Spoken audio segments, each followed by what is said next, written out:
Buenos días, buenas tardes, buenas noches. Seguimos entonces con la segunda clase acerca de trabajo y energía. El día de hoy vamos a comenzar desde donde terminó la anterior clase, que fue desde esa definición de que hay unas fuerzas para las cuales el trabajo dependía de la trayectoria que tomaba un objeto al moverse, ¿sí? Y otro que simplemente pues importaba era el punto final y el punto inicial, más no cuál trayectoria hubo para poder llegar de ese punto, entre ese par de puntos a los que nos referimos. De aquí vamos a comenzar y vamos a terminar al final hablando pues ya de la forma más general posible que tenemos en este momento, por lo menos desde la mecánica clásica, para poder hablar de la energía. Entonces, las fuerzas conservativas las vamos a definir de una forma intuitiva, teniendo en cuenta que para mover un objeto, la fuerza que debe aplicarse, la fuerza neta que está siendo aplicada sobre ese objeto para poder desplazar ese objeto, va a realizar el mismo trabajo independientemente del recorrido que tenga entre ese par de puntos iniciales y finales. Entonces aquí en esta gráfica lo que estamos viendo es que, por ejemplo, un objeto está siendo trasladado desde el punto A hasta el punto B por dos caminos posibles, ¿listo? Y se aplica una fuerza determinada sobre ese elemento para poder moverlo, para poder transformar ese sistema. ¿Qué es lo que pasa? Que cuando el trabajo que se realiza por uno de los caminos es exactamente igual a otro, entonces tenemos que esa fuerza va a ser conservativa. Y no solamente para uno o dos caminos, sino para cualquier camino posible. Es decir, que ustedes aquí pueden definir camino 3, 4, 5, n, infinitos caminos. Todos esos caminos para poder llegar desde A hasta B, si gastan el mismo trabajo, implica que la fuerza que está actuando sobre el sistema es una fuerza conservativa. ¿Listo? Como corolario, podríamos entonces mirar que si yo tengo un recorrido en el cual empiezo desde el punto inicial, digamos A, voy hasta el punto B y después me devuelvo, no interesa si yo me devuelvo por otro camino o por el mismo camino o cualquier camino que ustedes definan, si yo termino donde empecé, el trabajo que está ejerciendo esa fuerza sobre el sistema es igual a cero. ¿Listo? Esto aparece como corolario claramente de esto, porque entonces si tenemos que este trabajo para poder desplazarse desde el punto A hasta el punto B es igual al que hay por este otro camino, pues claramente al momento de devolverse, pues simplemente vamos a tener que el trabajo que ejerció uno es igual a menos el trabajo que está ejerciendo la fuerza por el otro camino, y por lo cual la suma de las dos debe ser igual a cero. Entonces tenemos simplemente en una frase que cuando existe una independencia de la trayectoria para calcular el trabajo que ejerce una fuerza en un sistema, entonces esa fuerza va a ser una fuerza conservativa. Como ejemplo, miremos este camino que tenemos acá. Hay una trayectoria que está definida, tenemos un par de puntos A y B y tenemos diferentes caminos que los conectan. Leo, la figura muestra tres caminos que conectan los puntos A y B. Una fuerza F realiza el trabajo indicado sobre cada trayectoria para una partícula que se mueve en la dirección dada. En base a esta información, se puede asegurar que la fuerza F es conservativa. Entonces, ¿qué hacemos? Entonces, de acuerdo a lo que vimos en la anterior diapositiva, pues esto significa que el trabajo que debe haber para ir desde A hasta B debe ser igual por cualquier trayectoria. Y es más, podríamos mirar como corolario que si ustedes empiezan y terminan en el mismo punto por cualquiera de estos caminos dados, pues el trabajo tiene que ser igual a cero. Entonces, por ejemplo, empecemos desde el punto A y tomemos el camino externo sobre el cual se está ejerciendo una fuerza, se está ejerciendo un trabajo de menos 60 julios, y cuando llego al punto B, tomo este camino y sobre esa trayectoria se está ejerciendo un trabajo de 60 julios, por lo cual menos 60 julios más 60 julios nos da 0. Es decir, que por este camino nos damos cuenta que empezar y terminar en el mismo punto ejerce un trabajo nulo, lo cual está bien. O sea, la fuerza F parece ser conservativa, pero esto debe aplicarse para cualquier camino que empiece y termine sobre el mismo punto.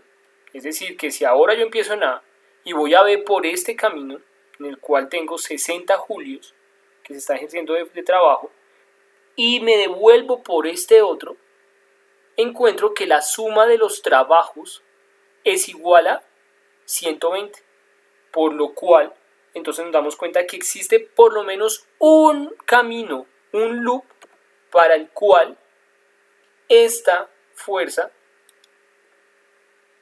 no da un trabajo igual a 0. Entonces, con que ustedes encuentren un solo camino cerrado, ¿sí? Un loop, si se puede decir, que empiece y termine en el mismo punto, donde el cual la suma de los trabajos no dé 0, esa fuerza no puede ser conservativa. Pueden haber pueden haber muchísimos, todos los que ustedes quieran. Caminos, por ejemplo, tienen este, sobre el cual da 0, podemos definir cualquier cantidad más, sobre el cual vuelve a dar 0, por ejemplo, empiezo acá, tengo acá y después me devuelvo por ese mismo, entonces menos 60 más 60 vuelve a dar 0, pueden definir todos los que quieran, pero con que encuentren uno solo que dé diferente de 0, automáticamente esa fuerza no puede ser conservativa.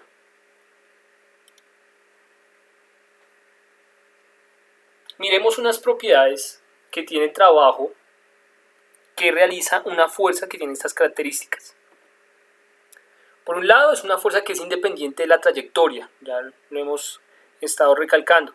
Lo único que importa para una fuerza conservativa al momento de calcular el trabajo es el punto de llegada y el punto de partida. Dónde finaliza, dónde comienza. No necesitamos saber cuál fue la trayectoria que realizó para poder llegar desde ese punto hasta el otro. Claramente, como corolario, entonces tenemos que si el punto de llegada y partida son el mismo, pues claramente el trabajo debe ser nulo. Es reversible. ¿Qué significa esto? Es un caso ideal, ¿por qué? Porque entonces estamos aquí diciendo que el trabajo que está ejerciendo un sistema para pasar de un estado a otro, por ejemplo, mover un objeto del punto A hasta el punto B, lo puedo volver a aprovechar generando la transformación necesaria para pasar del punto B al punto A, es decir, para pasar del estado posterior al estado anterior. Y que cuando yo hago ese traspaso, o hago esa transformación más bien, el trabajo que necesito es exactamente igual al que tuve que realizar para poder en primera instancia pasar del estado A al estado B. Entonces es decir que al final de cuentas se está conservando, es reversible. Puedo ir desde el punto A hasta el punto B y después devolverme sin tener mayor pérdida energética. El trabajo es exactamente igual, por lo cual no se pierde energía.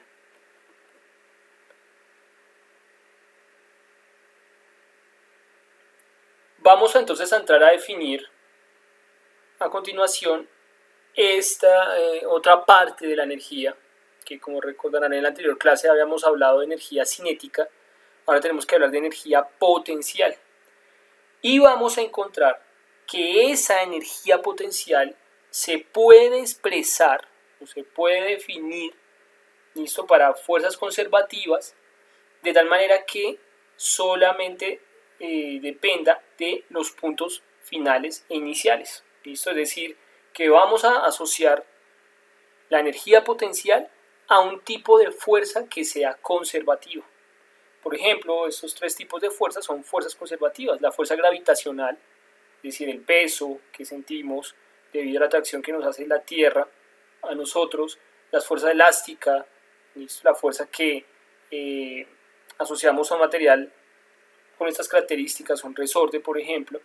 La fuerza eléctrica, que la verán posteriormente en su curso de Física 2, son ejemplos de fuerzas que son conservativas. Es decir, son ejemplos de fuerzas donde el trabajo que realizan para pasar de un punto A a un punto B no depende del camino que hayan escogido, sino solamente del punto de partida y de llegada. Y que además se puede definir una función de energía potencial que dependa de ese par de puntos.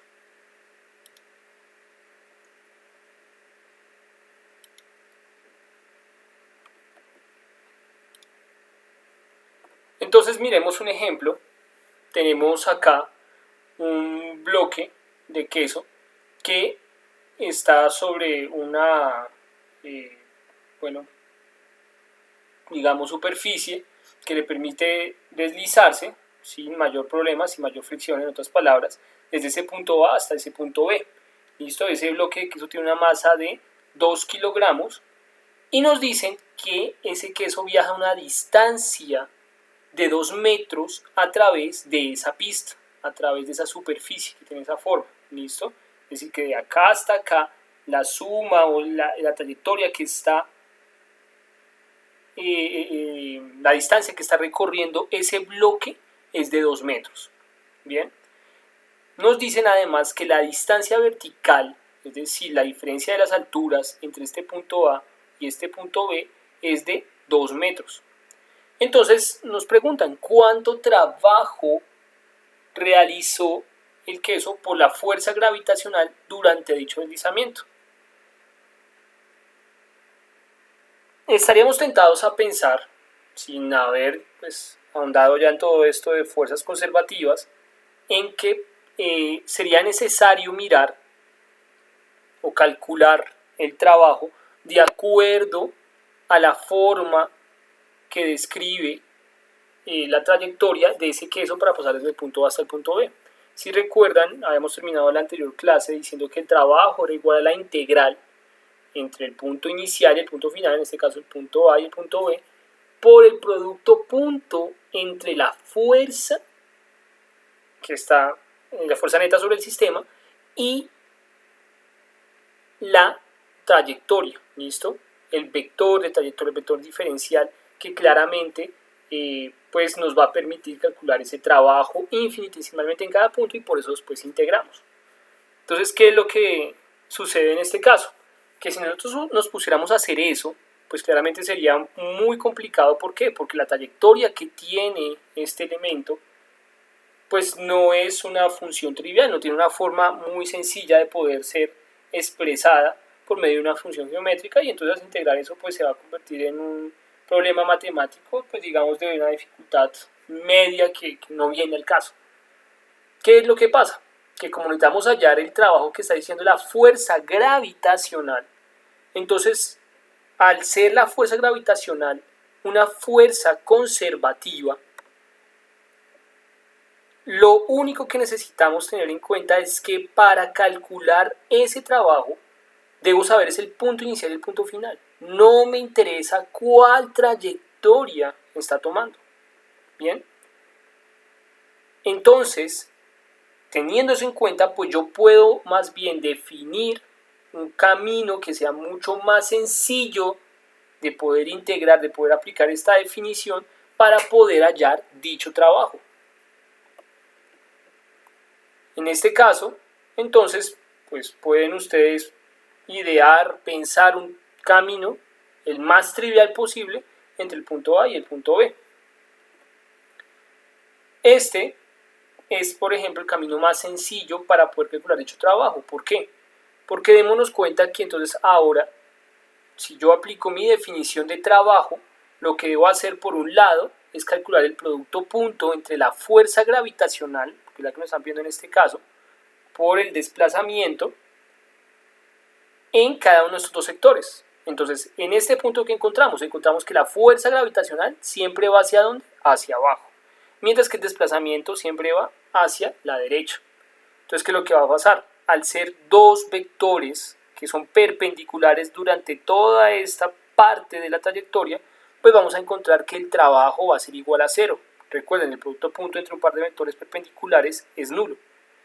Cosa diferente pasa en la segunda sección o la segunda parte de ese camino, porque entonces aquí sí voy a encontrar que tanto el desplazamiento como la fuerza están en el mismo sentido, están en este caso hacia abajo. Entonces simplemente al calcular el trabajo acá, lo único que me interesa es mirar cómo se comporta la fuerza, que va a ser constante. Entonces la fuerza siempre va a ser m por g, es decir, 2 kilogramos por 9.81 metros por segundo cuadrados. A lo largo de toda esta parte de la trayectoria no va a cambiar. Y por otro lado, el desplazamiento, pues claramente va a ser simplemente la altura, la diferencia de alturas entre ese par de puntos, que es de 0.8 metros. Es decir, que al final el trabajo va a ser igual a la fuerza que está siendo ejercida, la fuerza gravitacional ejercida sobre este bloque de 2 kilogramos por ese 0.8 metros. Y eso nos va a dar 15.7 julios. Ahora, entonces, entremos a hablar de la energía potencial. Entonces, ¿qué tenemos aquí en esta segunda forma de energía?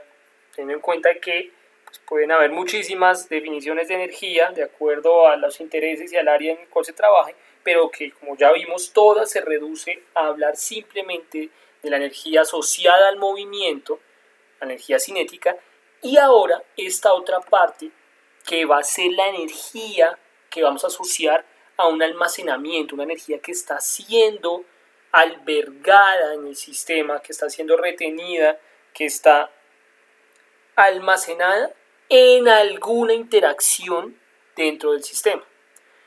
Para una fuerza conservativa, entonces nosotros podemos definir una función de energía potencial que vamos a denotar con la letra U y que va a estar asociada a la forma en la cual varía el trabajo por medio de esta ecuación. Entonces vamos a decir que el trabajo va a ser igual a menos el cambio en una función U. ¿Listo? Esa U, entonces la vamos a empezar a llamar energía potencial. Y teniendo en cuenta que el trabajo era igual a la integral, lo que hablábamos desde el punto inicial hasta el punto final, de ese producto punto entre F y el desplazamiento, entonces, pues claramente si el trabajo es igual a menos delta de U, pues delta de U debe ser igual a menos esa integral. Entonces, ¿qué características nos da esta energía potencial? Nos da la capacidad de medir la posibilidad, vamos a llamarla potencialidad, precisamente de ahí viene su nombre, para realizar trabajo en un sistema. Como ya hemos hablado, realizar un trabajo en un sistema es transformarlo, es invertir energía para pasar de un estado al otro, para mover un objeto desde un punto A hasta un punto B. Es transformar el sistema. Ustedes pueden hacer eso siempre y cuando haya una energía almacenada en el sistema que les permita hacer factible esa transformación. Es decir, que cuando ustedes están moviendo ese bloque desde el punto A hasta el punto B, tienen que claramente pagar un costo, hablando en los mismos términos que hablábamos en la anterior clase, para poder mover ese objeto. ¿Y ese costo cómo lo pagan? A través de una energía que ustedes tienen que proporcionarle al sistema para poder moverla. ¿Esa energía dónde está almacenada? Está almacenada en su tejido adiposo, está almacenada en sus fibras musculares, que previamente también tomó esa energía de los alimentos, de la luz del sol, que usted pues claramente está diariamente tomando. Bien. La energía potencial, así como la estamos viendo acá, es decir, esa letra U, esa función, solamente va a estar definida para fuerzas conservativas. Ya lo nombramos en la anterior diapositiva. Entonces, si la fuerza en cuestión que estamos analizando es una fuerza conservativa, peso, fuerza elástica, por ejemplo, tenemos la posibilidad de definir una función U que va a ser conocida como energía potencial. Esta energía, ¿en dónde está almacenada? ¿Cómo se guarda en el sistema? Entonces siempre se va a almacenar energía en una interacción, ¿listo? Que está presente en el sistema. Es decir, que tienen que haber por lo menos un par de entes, objetos, partículas que están almacenando en su interacción en esas fuerzas que están presentes entre ese par de objetos, están acumulando, tienen ahí almacenada una energía. Bien, esta energía potencial va a ser diferente de acuerdo a la forma en la cual el sistema está configurado. ¿Qué significa eso? Vamos ahorita ya a empezar a hablar de este par de fuerzas básicas en cuanto a energía potencial, que es la fuerza gravitacional y la fuerza potencial. Pero, por ejemplo, para un resorte es evidente, de acuerdo a nuestra experiencia, que entre más lo comprimamos, el efecto que estamos induciendo en ese resorte o en ese sistema, en ese material, está haciendo que se esté acumulando algo que va a hacer que apenas ustedes liberen el sistema, es decir, suelten el resorte, pues va a expresar una transformación cada vez mayor. Es decir, que si usted tiene el resorte de su esferito retráctil, usted lo comprime un poquitico y se da cuenta que esa transformación del material del resorte es muy poca, ¿cierto? Digamos que expresa un movimiento muy pequeño después de que usted lo libera, pero si usted lo comprime hasta el punto máximo, usted siente hasta la fuerza propia que está tratando de oponerse a esa compresión y que cuando usted libera ese resorte, pues es evidente que está expresando esa energía almacenada, ese algo que se estaba almacenando, se expresa de una gran manera y va a generar pues gran movimiento sobre el sistema. Bien. La energía cinética la definimos globalmente como K igual a un medio de la masa por la rapidez al cuadrado. Y eso es todo. Esa es la expresión única que tiene la energía cinética. Sin embargo, la energía potencial sí depende de la fuerza conservativa que se está analizando. Es decir, que dependiendo del sistema, dependiendo de las interacciones, podemos tener funciones de energía potencial diferentes. ¿Listo? Vamos a encontrar unas muy básicas que pues vamos a ver a continuación.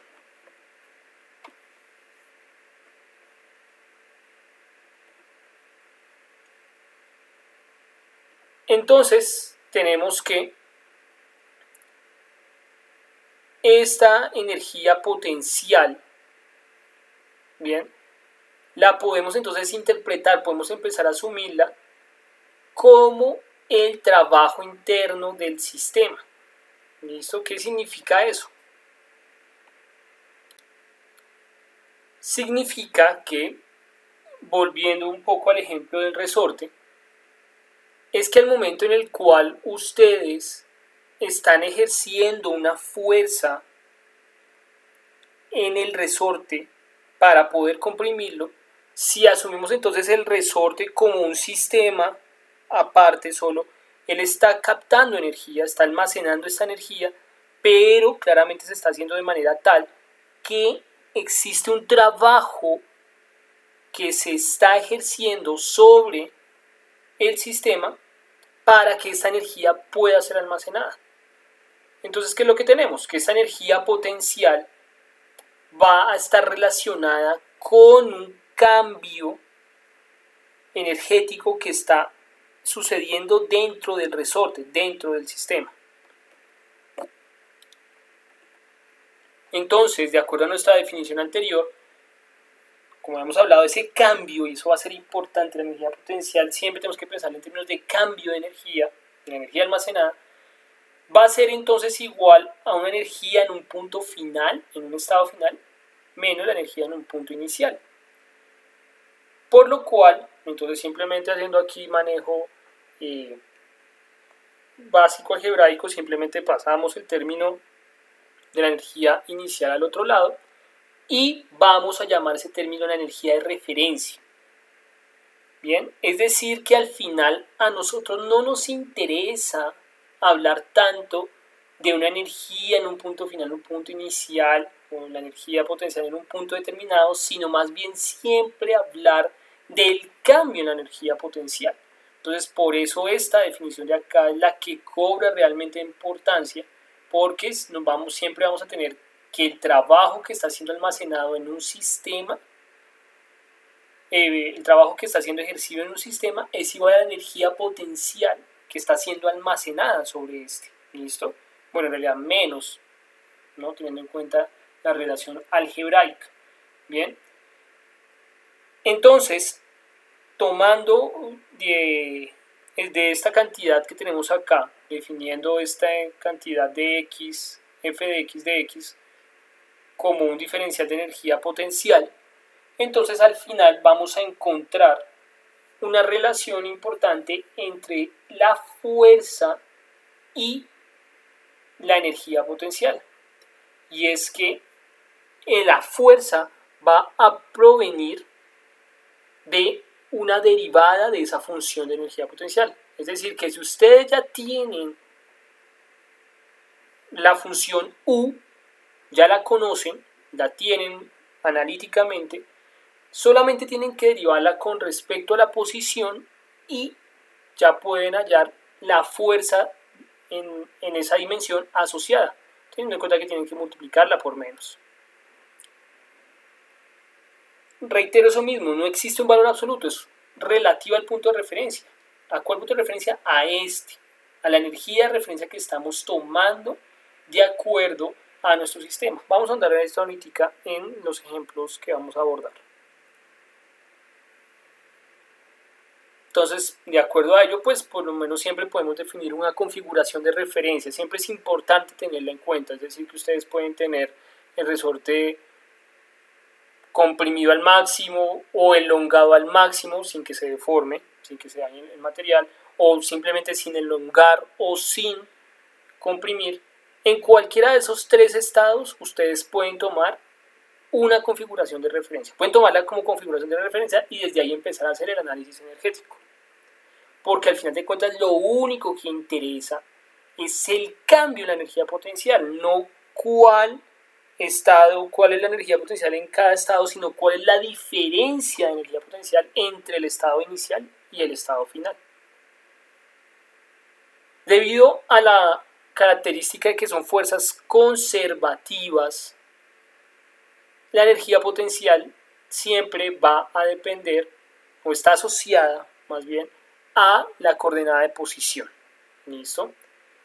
Como comentario, pues aquí tenemos en cuenta que estamos haciendo una pequeña deducción de acuerdo a una fuerza unidimensional que está siendo aplicada solamente sobre X.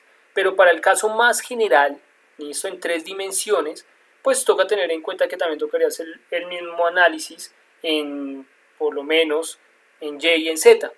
Entonces ya para poder ahondar en esto, pues toca ir a elementos de cálculo vectorial, donde pues realmente hay una función que se llama un operador, realmente que se llama el operador gradiente, y que nos va a permitir derivar esa función u para poder obtener tanto la componente en X como en Y como en Z. ¿Listo? Pero eso ya es un poco avanzado, pues teniendo en cuenta los alcances del curso por el momento. Entonces, antes de ver este par de ejemplos de energía potencial asociada a la fuerza gravitacional y la fuerza elástica, primero abordemos lo que tenemos hasta el momento. Entonces tenemos 3 gráficas, en cada una de ellas tenemos una fuerza 1, F1, que tiene la misma magnitud. Nos dicen que organicemos las situaciones de mayor a menor de acuerdo al cambio asociado a la energía potencial en cada caso. Entonces, ¿qué hacemos? ¿Cómo abordamos? Pues, de nuevo, empezando desde la definición que tenemos para el cambio de la energía potencial, entonces debemos calcular cómo está cambiando la fuerza F de X a lo largo del desplazamiento desde ese punto inicial hasta el punto final. Si nos damos cuenta, el punto inicial y final, bien, por lo menos para este par de ejemplos, bueno, no, para cualquiera de los 3 es exactamente el mismo. Todos comienzan desde el origen y terminan en el punto X1, bien. Pero claramente la forma en la cual varía la fuerza sí cambia, es diferente. Aquí tenemos que es una función lineal dependiente negativa, decreciente, ¿cierto? aquí va a ser lo contrario, va a ser una función que es lineal, creciente, pero que empieza desde un punto, por lo menos una fuerza que está siendo negativa. Y en este otro tenemos simplemente que se está ejerciendo una fuerza constante, igual todo el tiempo, desde que empieza hasta que termina. Bien, entonces, ¿qué tenemos? Pues de acuerdo a esta definición que tenemos acá, como al final de cuentas sabemos que, por lo menos para una dimensión, esto implica que integrar es hallar el área bajo la curva, pues simplemente tenemos que mirar es qué tan grandes son esas áreas. Y entonces, como tenemos f en función de x, y aquí tenemos que la integral nos dice que es f calculado a lo largo de esa variación en x, pues simplemente miramos que esta área es exactamente igual a esta área en valor absoluto, ¿verdad? Pero claramente esta de acá es positiva y esta de acá es negativa. Bien, esta área pues va a ser el doble de ellas, por lo cual va a ser la más grande. Pero teniendo en cuenta que aquí nos piden que además de que hallemos el área bajo la curva, también la multipliquemos por menos. Entonces, cuando nos dicen que las organizamos estas situaciones 1, 2 y 3 de mayor a menor, pues tenemos que tener en cuenta que esta tener el mayor área absoluta, al multiplicarla por menos, pues va a ser la de menor diferencia de energía potencial. Después, entonces, le seguiría esta, porque es positiva, pero multiplicarla por menos, pues se vuelve negativa. Y esta sería la mayor, porque al ser negativa, pero multiplicarla por menos va a ser positiva. Entonces vamos a tener que el cambio en la energía potencial va a ser mayor acá, le seguiría esta y finalmente la del escenario 2. Finalmente, para terminar esta sección, entonces hablemos de la energía potencial gravitacional y la elástica. Entonces pensemos en este pequeño sistema, un sistema tomate-tierra, en el cual vamos a calcular el trabajo que está ejerciendo la fuerza gravitacional que está haciendo la Tierra a través de la fuerza que ejerce sobre el tomate para poder generar ese cambio que está muy ligado a nuestra experiencia de que las cosas, cuando por lo menos las lanzamos hacia arriba, sabemos que en algún momento tienen que volver a caer. Entonces, ¿qué es lo que pasa? Podemos definir dos etapas, ¿sí? O dos partes de la trayectoria, que una va a ser cuando el tomate está subiendo y la fuerza gravitacional claramente está en el sentido contrario, mientras que la otra va a ser cuando el tomate ya está bajando y la fuerza gravitacional está también en ese mismo sentido. Entonces, en la primera etapa lo que tenemos es que la energía cinética se convierte en energía potencial gravitacional. ¿Por qué? Porque entonces aquí, como en este ejemplo lo tomamos, apenas el tomate es lanzado desde su punto inicial y empieza a recorrer la distancia máxima a la cual puede llegar, es evidente como al principio el tomate tiene una velocidad mucho más grande que la que va a tener ya cerca de llegar a su altura máxima, porque ya en su altura máxima va a tener justo en ese instante una rapidez o una velocidad igual a cero. Es decir, que hay una disminución en su rapidez. Y al haber una disminución en su rapidez, pues significa que está disminuyendo también su energía cinética, ¿cierto? Porque como la energía cinética es la mitad de la masa por la rapidez al cuadrado, entonces tenemos que aquí va a ser la rapidez máxima, mientras que cuando llegue al punto de máxima altura, en ese momento la energía cinética va a ser cero. Pero entonces, ¿a dónde se fue esa energía? Esa energía cinética se está transformando en energía potencial gravitacional. Es decir, que en este punto, tomando este par de puntos, el punto desde que empieza hasta que llega a la máxima altura, tenemos que la energía cinética que empieza a perder, empieza a ganarse como energía potencial, se está almacenando en el sistema. Recordemos, la energía potencial siempre se almacena en una interacción, y en este caso la interacción es la interacción gravitacional. Entonces, cuando un elemento, al final de cuentas, se está alejando del centro de la Tierra, de ese punto, ¿listo?, en el cual asumimos que todas las cosas quieren ir debido a la atracción que ejerce la Tierra sobre ellas, cuando se alejan de ese punto, están ganando energía potencial, porque claramente hay más de esa divisa almacenada en el sistema que se va a expresar en la segunda etapa, que es cuando empiece de nuevo a caer. Entonces ya después de que llega a su máxima altura y empieza ahora su regreso dirigido hacia el centro de la Tierra, ¿qué va a pasar? Vemos el caso totalmente contrario.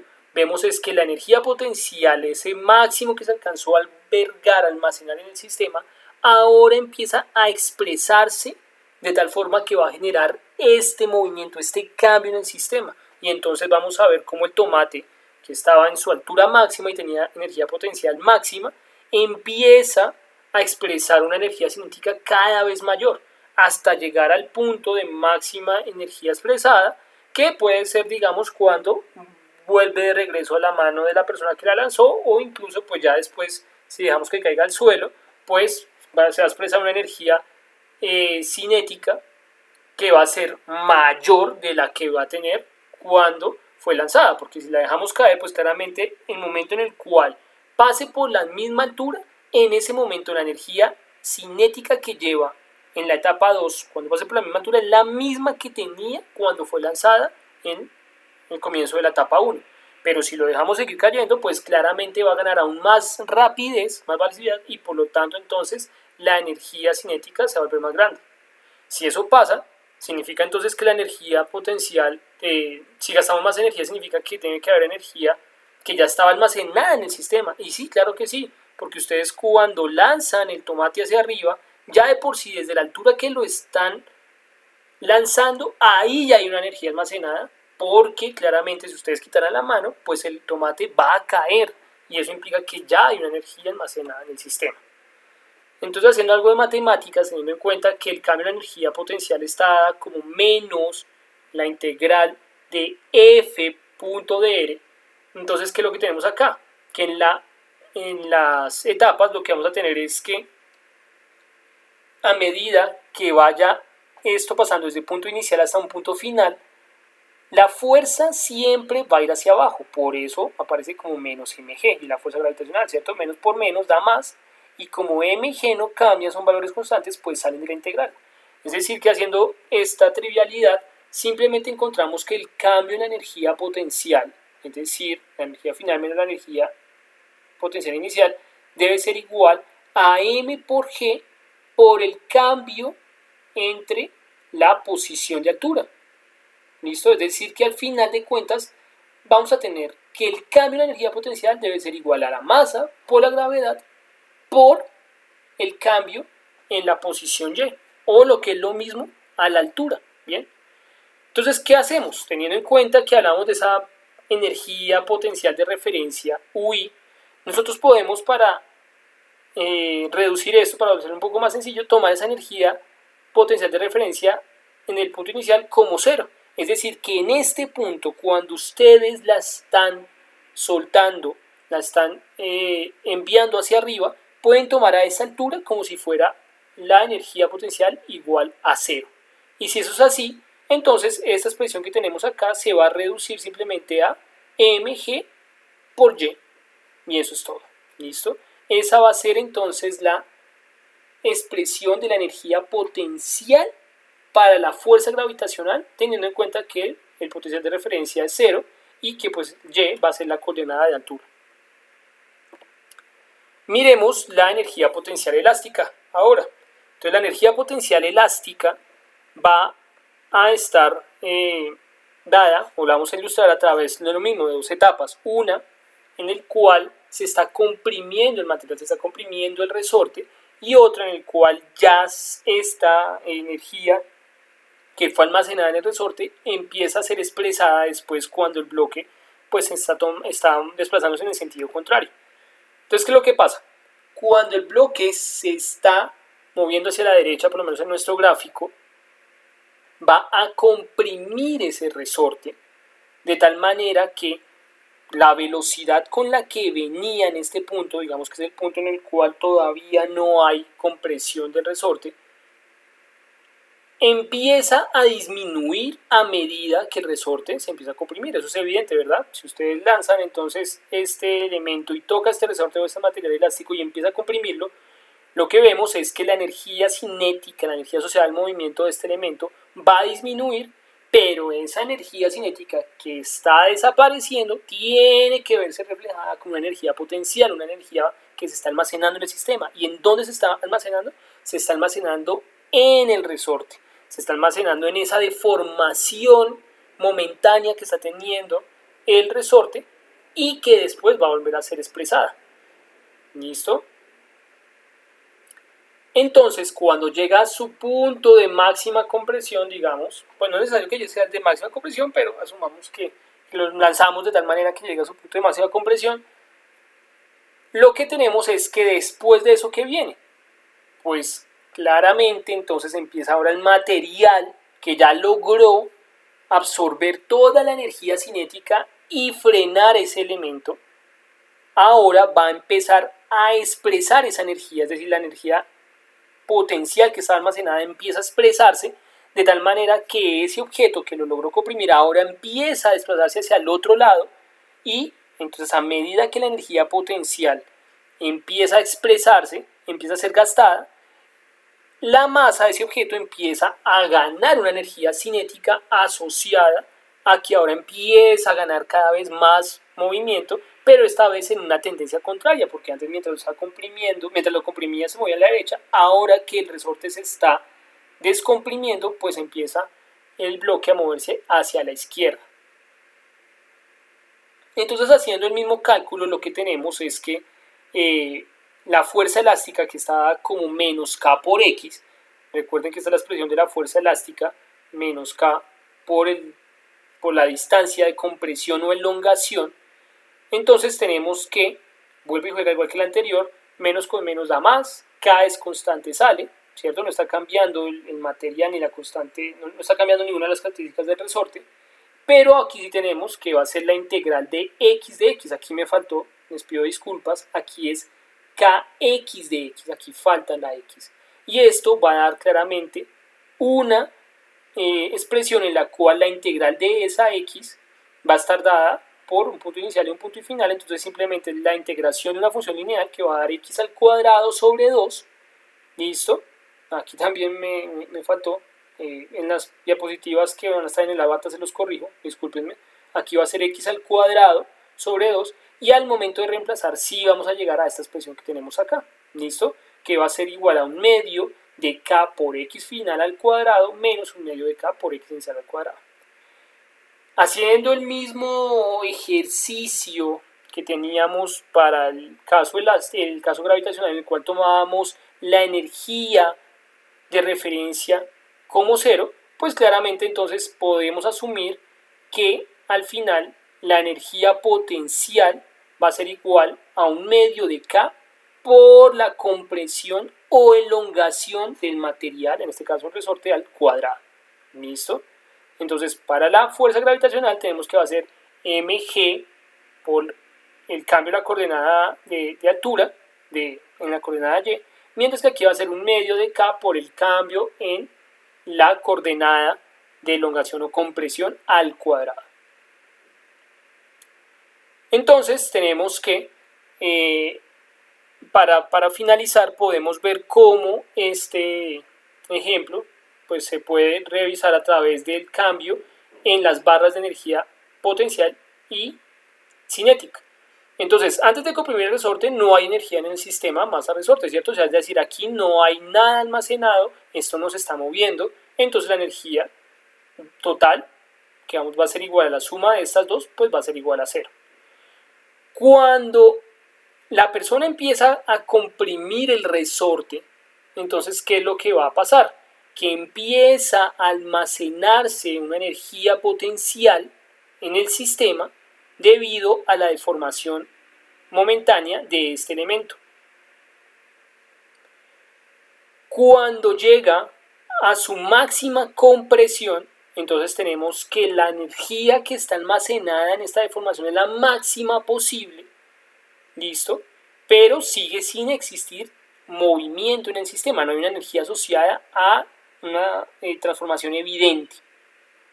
Cuando se libera el sistema, entonces, ¿qué es lo que va a suceder ahora? Que claramente esa energía que estaba almacenada ahora se ve expresada y muy rápidamente, bueno, eso depende al final de cuentas de la constante del resorte, se va a ver expresada en transformación, en movimiento en este caso, y entonces se va a perder energía potencial debido a que el material quiere volver a su estado inicial, quiere volver a su longitud natural, pero eso va a hacer que ese bloque claramente empiece a generar una energía cinética y por lo tanto pues cada vez va a moverse más rápido.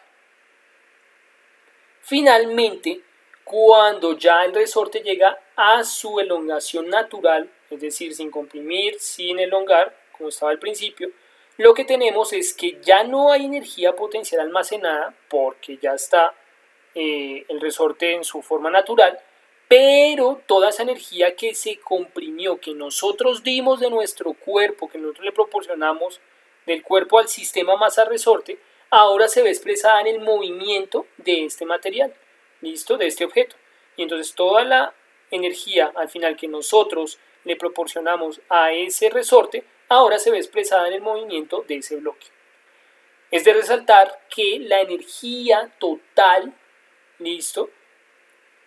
Por lo menos, a medida que nosotros aquí en estos primeros dos fotogramas, si podemos decirlo, se está proporcionando, pues pasa de ser nula en el sistema porque no hay energía almacenada ni energía de movimiento, pero a medida que nosotros le vamos pasando de nuestro cuerpo al sistema, pues se va almacenando una energía, listo, que va a ser la energía al final total.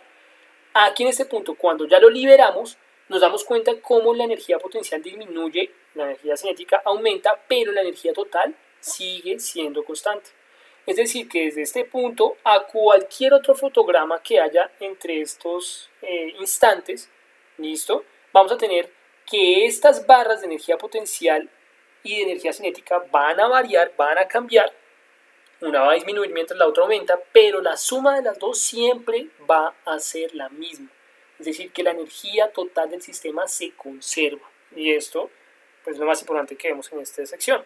La energía total, que va a ser la suma de la energía cinética y potencial del sistema, se conserva. Esto es debido a que estamos trabajando con fuerzas que son conservativas. Para nuestros intereses, pues esto va a pasar para una fuerza gravitacional, para una fuerza elástica, para una fuerza que no dependa de la trayectoria entre ese par de puntos, sino solamente entre el punto inicial y el punto final. Hasta acá pues dejamos la sección de esta clase. Los que deseen pueden pasar a la siguiente sección para empezar a hablar de la conservación de la energía mecánica. De todas formas, pues los que desean quedarse podemos responder esta pregunta.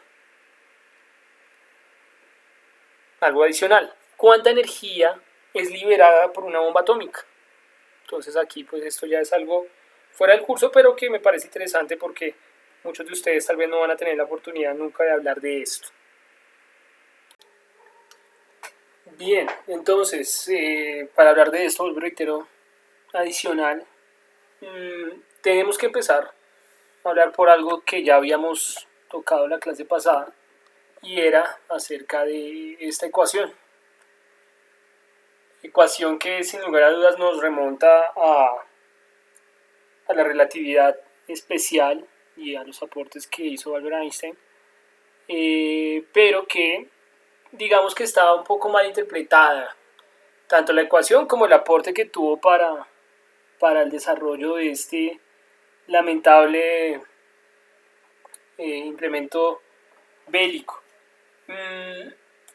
La ecuación de E igual a mc al cuadrado claramente nos da la equivalencia entre la energía y la masa y nos promete unas cantidades gigantes, inimaginables de energía, teniendo en cuenta que puede ser una masa muy pequeña la que se maneja. Sin embargo, el hecho de que esté ligada al desarrollo de la bomba atómica, pues más bien lo que nos está dando esta ecuación es una forma de medir la cantidad de energía que puede una masa tener o ser transformada para poder proporcionar pues esta energía dicha. Sin embargo, claramente todo el andamiaje técnico de innovación, de desarrollo y también pues científico, porque pues no es solamente esto, sino muchas cosas más, detrás del desarrollo de la bomba atómica, pues da que E igual a mc al cuadrado no sea más sino una forma de poder medir esa energía prometida, pero está muy lejos, dista mucho de ser la base de, de este implemento armamentístico. Ahí en esta imagen van a encontrar un video muy interesante acerca de esa relación que hay entre en la cultura popular, que hay entre esta ecuación y el desarrollo de la bomba atómica, y dilucidan algunos factores muy interesantes. Pero bueno, antes de ello tendríamos que hablar de qué es un proceso de liberación de energía nuclear. Digamos que que hay dos procesos fundamentales para poder entender estos mecanismos que ocurren a nivel del núcleo. Entonces, uno de ellos es la llamada fisión nuclear, que en términos muy cortos se refiere al hecho de dividir un objeto, un átomo inestable, que está propenso a decaer, dice uno en términos técnicos, o más bien a separarse en otro par de elementos más estables y que sean más livianos. El problema es que en ese proceso pues va a existir una reacción en cadena, bien, que va a originar que es bajo ciertas características, con una cantidad de masa crítica o específica, pues se pueda llevar a cabo un proceso que va a desencadenar en una gran expresión de energía. Aquí también en esta imagen van a encontrar un artículo muy interesante alrededor de los dos procesos de reacciones nucleares. Listo, ahí se los dejo para que lo vean. Y este ejercicio, bueno, este proceso, perdón, decantó en este par de pues infames bombas que fueron arrojadas en el marco de la Segunda Guerra Mundial, ya para finalizar y prácticamente presionar a la rendición de el imperio del sol naciente a rendirse y pues a lograr dar por finalizada pues esta época que dejó pues solamente muerte. Van a encontrar allí en este par de imágenes un link a un video, me parece muy ilustrativo a nivel de el arte oriental, la representación que ellos hicieron en un anime muy famoso, donde se lleva a cabo la explosión en Hiroshima. Es un poco fuerte, pero es, digamos, pues algo apreciable dentro de la cultura de ellos, y más esta cultura moderna, ¿no?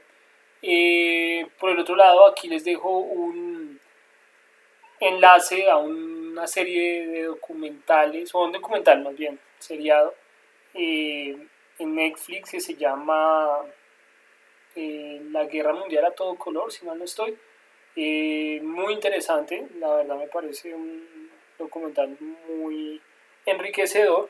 Como todo, pues siempre toca verlo desde el punto de vista crítico, contrastarlo con otras fuentes, pero creo que está muy bien realizado, sobre todo la calidad de las imágenes y la riqueza que tienen los documentos fílmicos es bastante apreciable, entonces los recomiendo. El último episodio, el 13, trata acerca de precisamente ya pues estos últimos procesos que se llevaron a cabo para finalizar la guerra, y pues claramente el uso de estas bombas atómicas pues se lleva al protagonismo. Estas bombas atómicas, cuando expresan toda esa energía que está almacenada al final de cuentas en el núcleo de los átomos, es expresada en términos generales de esta manera. el 50% de esa energía está llevada en la misma explosión, ¿sí? Lo que implica el efecto que genera pues esta reacción en cadena. Entonces esa explosión se está llevando casi el 50% de esa energía. Un 35% está dado por radiación térmica, es decir, el aumento de esa temperatura tan súbita que pues lleva a cabo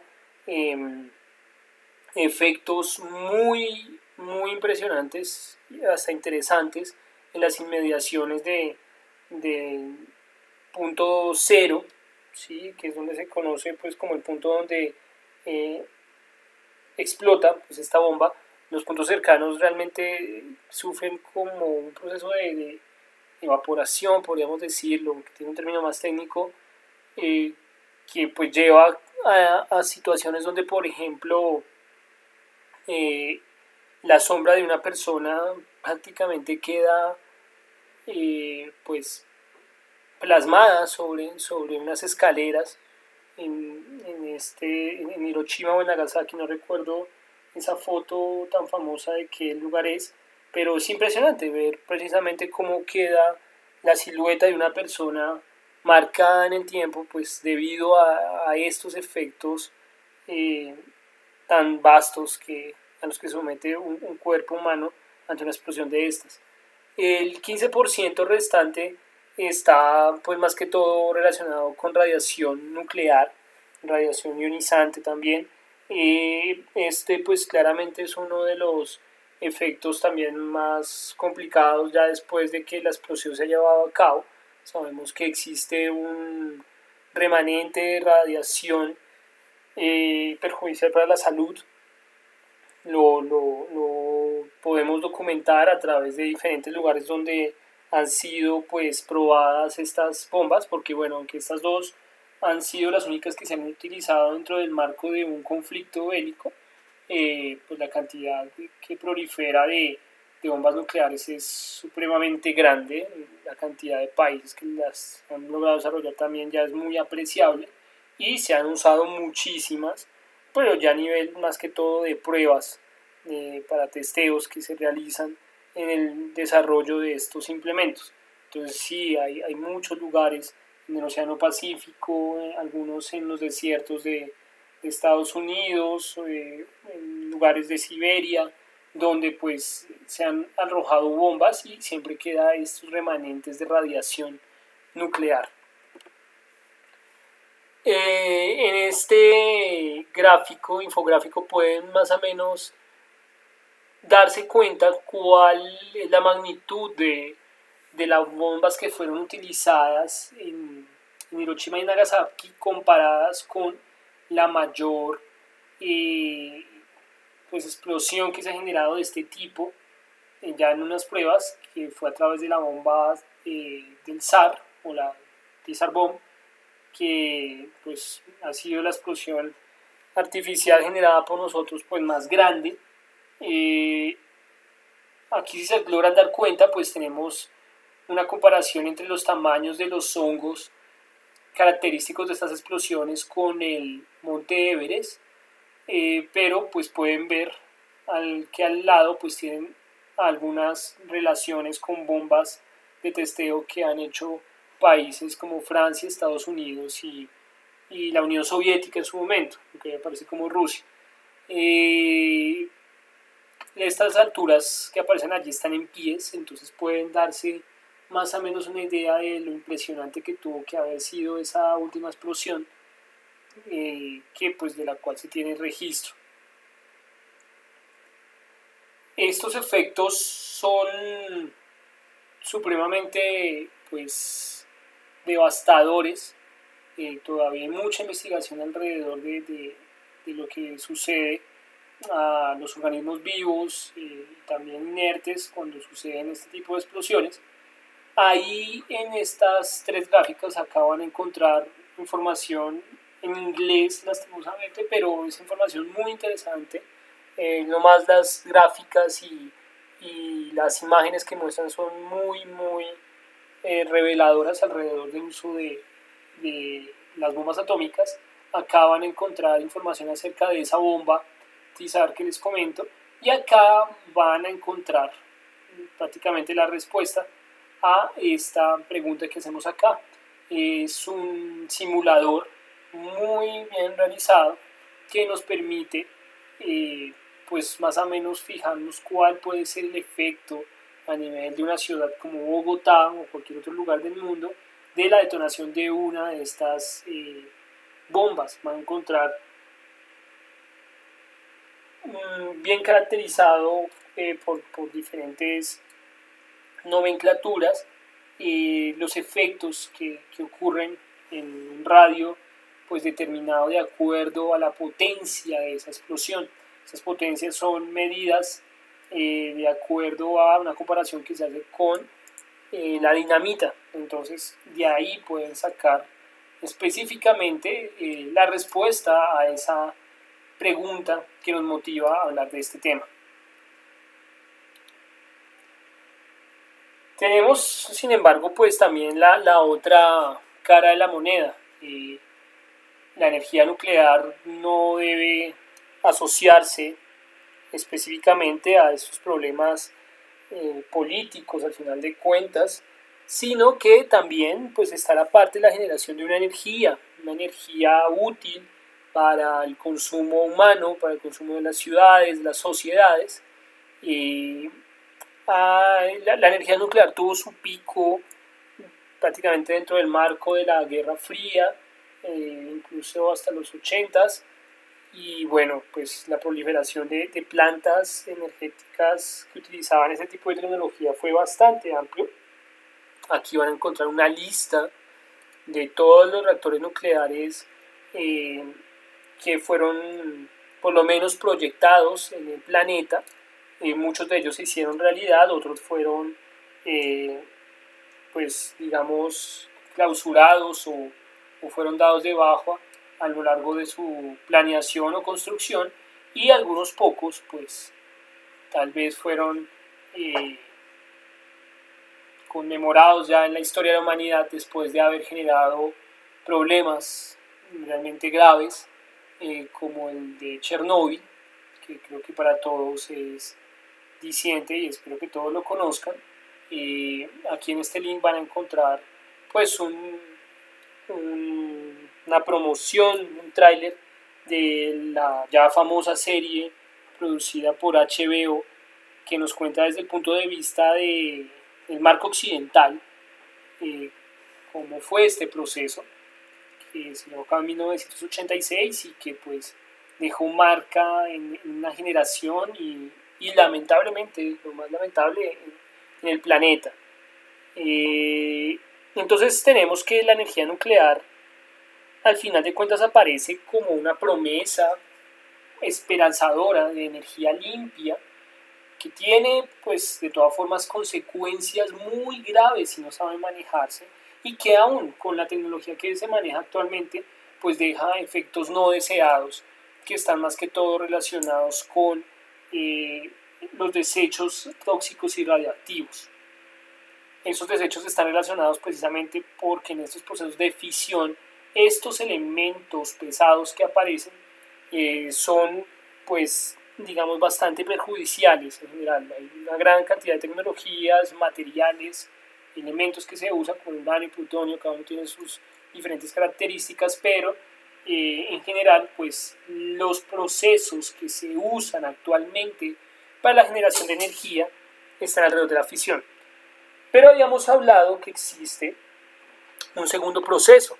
Ese segundo proceso es el llamado fusión, la fusión nuclear.